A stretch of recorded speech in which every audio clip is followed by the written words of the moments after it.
Pessoal, beleza? Boa noite para você aí que está assistindo à noite, boa noite, pela tarde, boa tarde, e quem está assistindo pela manhã, bom dia, né?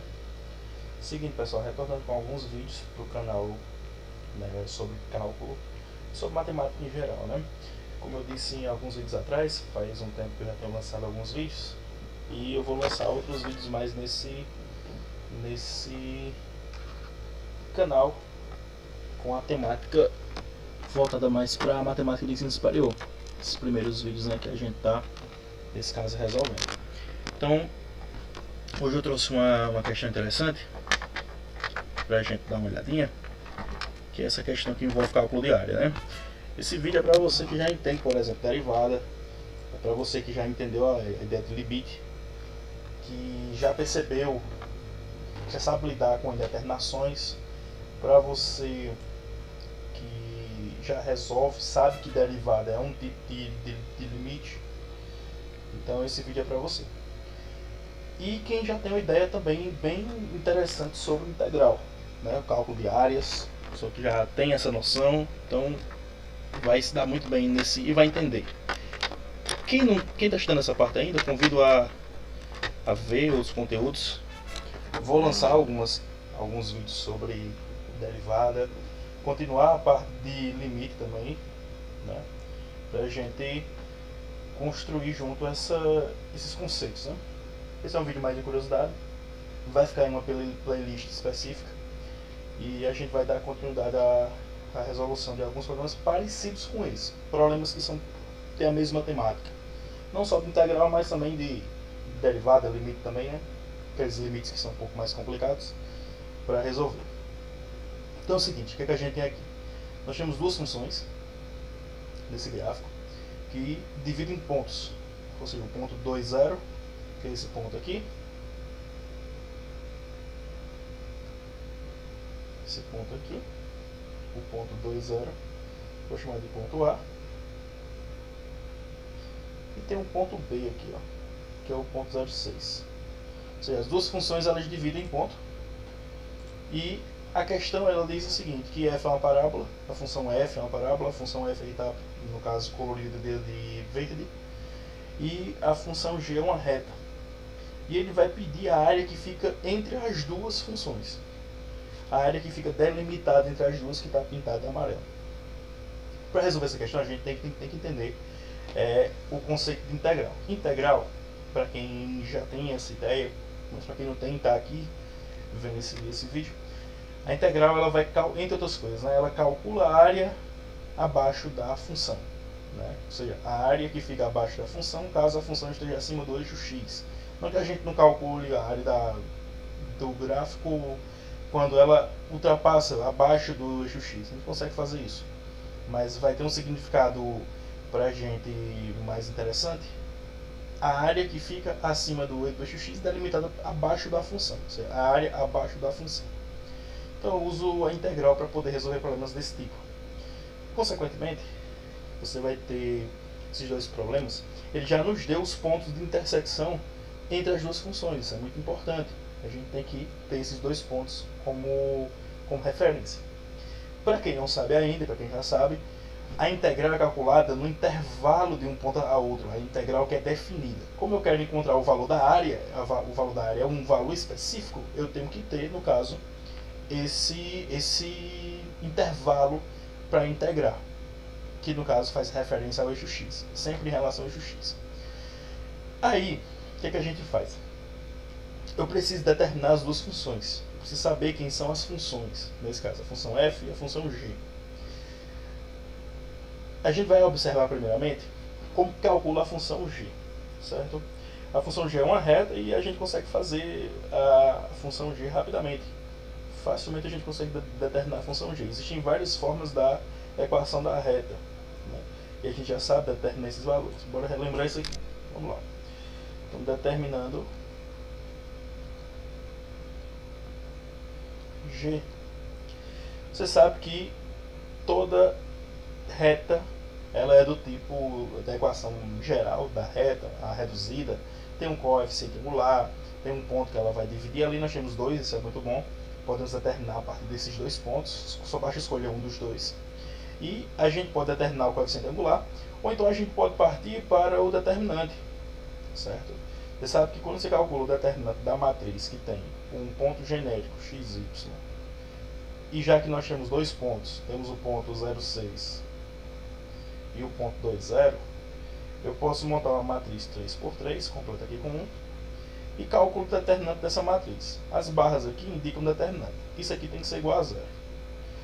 Consequentemente, essa nossa matriz 0,2, y6 e 0, 1 e 1, você consegue calcular o determinante utilizando a regrinha de Sarros. Basta repetir a primeira e a segunda coluna e calcular o determinante.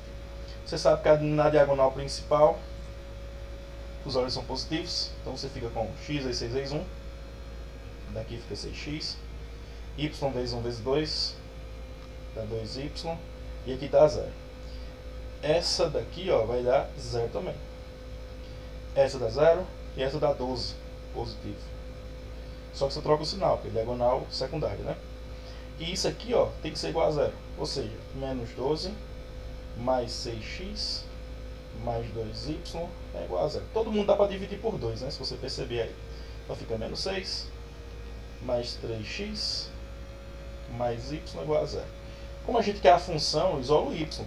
Então, y vai ser igual a menos 3x mais 6.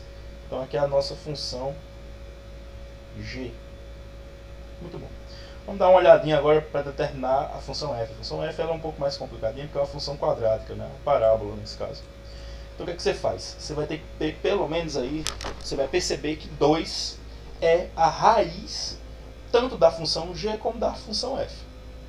Então a nossa função passa pelo ponto 2. E digo mais, se você perceber, a função ela é daquele tipo que ela tem duas raízes. A função ela mergulha abaixo do eixo x.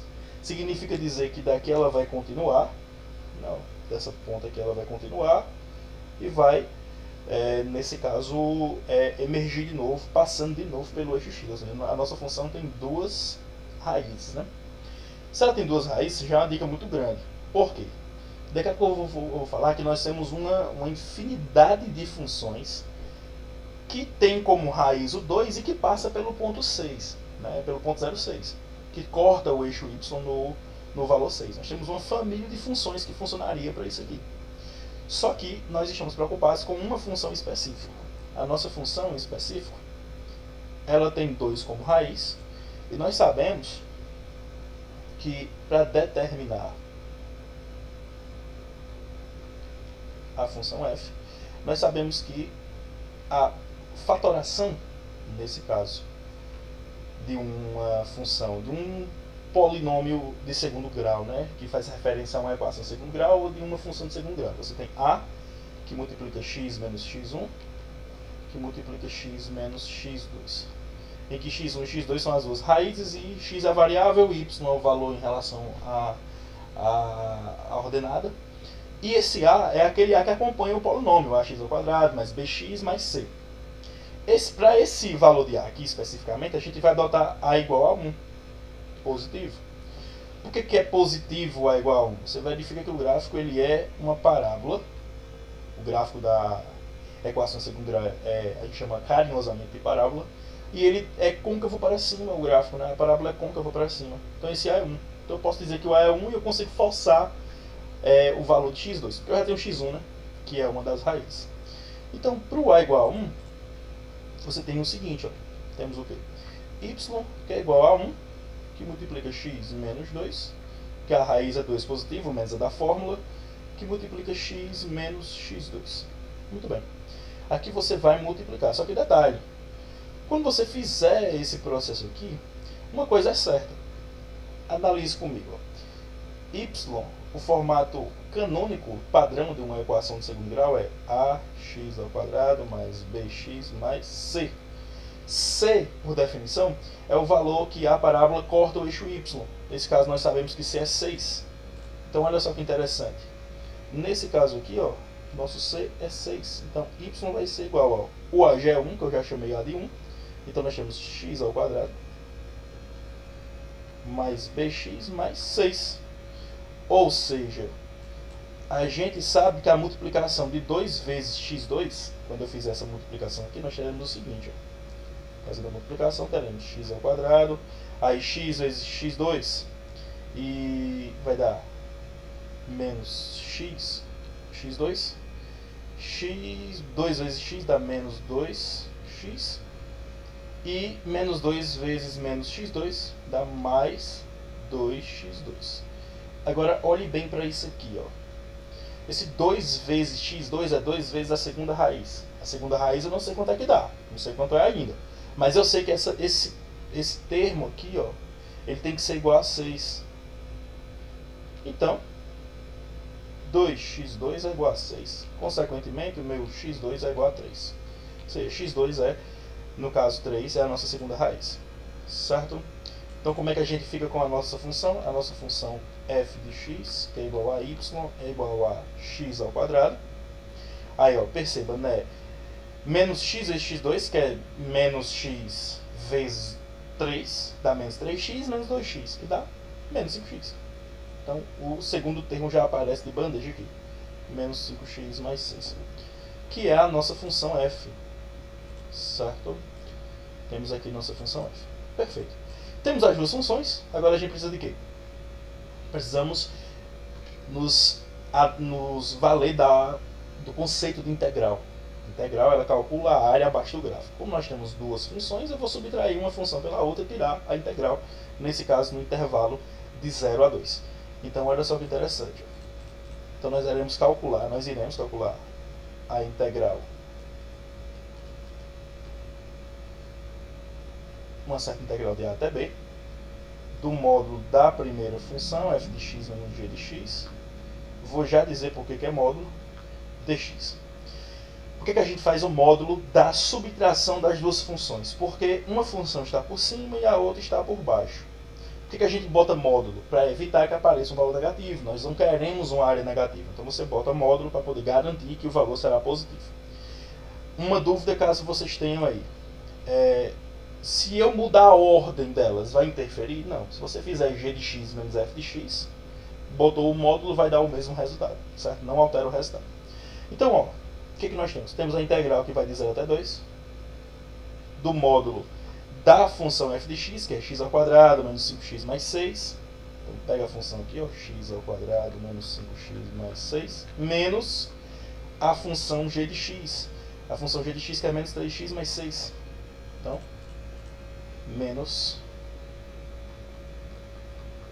3x mais 6 no módulo dx. O que é que você faz agora? Você faz o jogo de sinal. Você faz assim, ó, menos e menos dá mais. Então fica positivo 3x, não vai ficar menos 2. Esse 6 vai cancelar com esse. Então nós temos a integral, para falar a verdade, de 0 até 2, do módulo de x ao quadrado,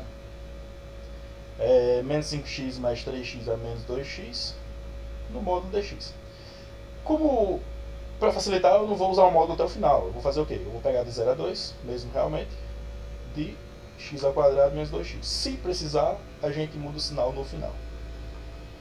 Então é o seguinte, ó, para você tirar a integral de uma função polinomial, é os casos mais simples, né? Você aumenta um no expoente aqui, ó, quando tira a integral, e divide pelo expoente que já está mais 1. Certo? Então fica assim. A integral de x ao quadrado é x ao quadrado mais 1, que é x ao cubo, sobre esse mesmo expoente, que é 3. Aí menos, aí eleva ao quadrado, ó, fica 2, que multiplica x ao quadrado e divide por 2. Ó. Só que aqui vai cancelar 2 com 2. Então, isso aplicado em 0,2. Só que, como cancelou, ficamos com x ao cubo, né? X ao cubo sobre 3 menos x ao quadrado aplicado em 0,2. São os extremos de integração. Pelo teorema fundamental do cálculo, eu pego os extremos e substituo e faço a operação. Só que como aqui é zero, não faz sentido, porque todos os termos aqui da minha função que foi integrada dependem de x. Então quando eu substituir vai dar zero. Então eu só uso o extremo superior de integração. Então eu faço o seguinte, fica 2 ao cubo sobre 3, menos 2 ao quadrado. Ou seja, 2 ao cubo é 8, sobre 3 menos 4. 8 sobre 3 menos 4, você faz, ó, repete o 8, 3 vezes 4 dá 12, sobre 3. Só que 8 menos 12 dá menos 4, né? Menos 4 sobre 3. Perceba que deu negativo. Consequentemente, eu uso o módulo, ó. Já tinha dito isso antes, né? Use o módulo. E o módulo de menos 4 terços, para garantir que a área vai ser positiva, é 4 terços. Então a área, no caso da nossa região, mede 4 sobre 3. E essa é uma excelente aproximação para essa área. Lembrando que existem métodos numéricos para cálculo de integral, né? Integral numérica, né? Você faz processos de interação e você consegue aproximar muito bem. Mas o teorema fundamental do cálculo, no caso para integral, ele nos dá essa aproximação de maneira excelente. Então, está aqui o resultado e logo mais eu trago mais vídeos para vocês. Até mais.